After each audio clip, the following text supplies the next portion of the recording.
And the next question is from Josh Butler. Senator Josh Butler from The Guardian, thank you for your speech. In your speech you claimed some Indigenous organisations, quote, want to demonise colonial settlement. Could I ask you please, do you believe the history of colonisation continues to have an impact on some Indigenous Australians? No. I'll be honest with you, no, I don't think so. Positive impact, absolutely. I mean, now we've got running water, we've got readily available food. I mean, everything that my grandfather had when he was growing up, because he first saw whitefellas in his early adolescence, we now have.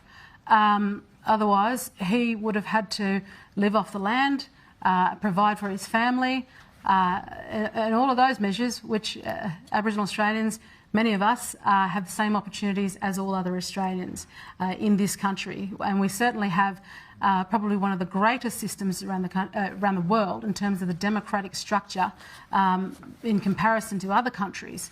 It is why migrants flock to Australia to call Australia home, because the opportunity that exists for all Australians. But if we keep telling Aboriginal people that they are victims, well, we are effectively removing their agency and then giving them the expectation that someone else is responsible for their lives. That is the worst possible thing you can do to any human being, is tell them that they are a victim without agency. And that's what I refuse to do. So you don't believe that...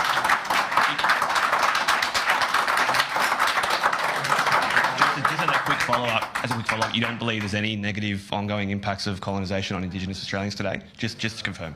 No, there's no ongoing negative impacts of colonisation. What I will say, which I have suggested obviously within my speech, is that particularly for my family in remote communities, again, who live very close to traditional culture, who experience the highest rates of violence in the country, family violence, interpersonal violence, they experience that not because of the effects of colonisation, but because it's expected that young girls are married off to older husbands in arranged marriages. Women, we haven't had a feminist movement for Aboriginal women because we've been expected to toe the line when it's come to Aboriginal activism for the rights of our race, but the rights as women have been second place.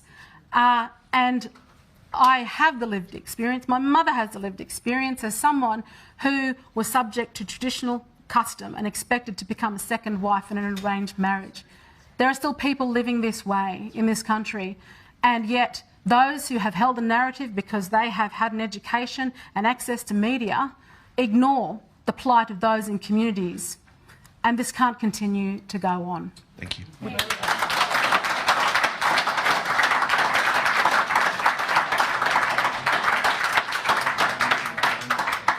We're moving into an area that goes well beyond the voice, but it is, I have talked to Indigenous people, and I'm sure others have too, who talk about generations of trauma among Indigenous Australians as a result of colonisation. Whether that means that colonisation continues now is probably a separate question, but would you accept that there have been generations of trauma as a result of that history? Well, I guess that would mean that those of us whose ancestors were dispossessed of their own country and brought here in chains as convicts are also suffering from intergenerational trauma. So I should be doubly suffering from intergenerational trauma.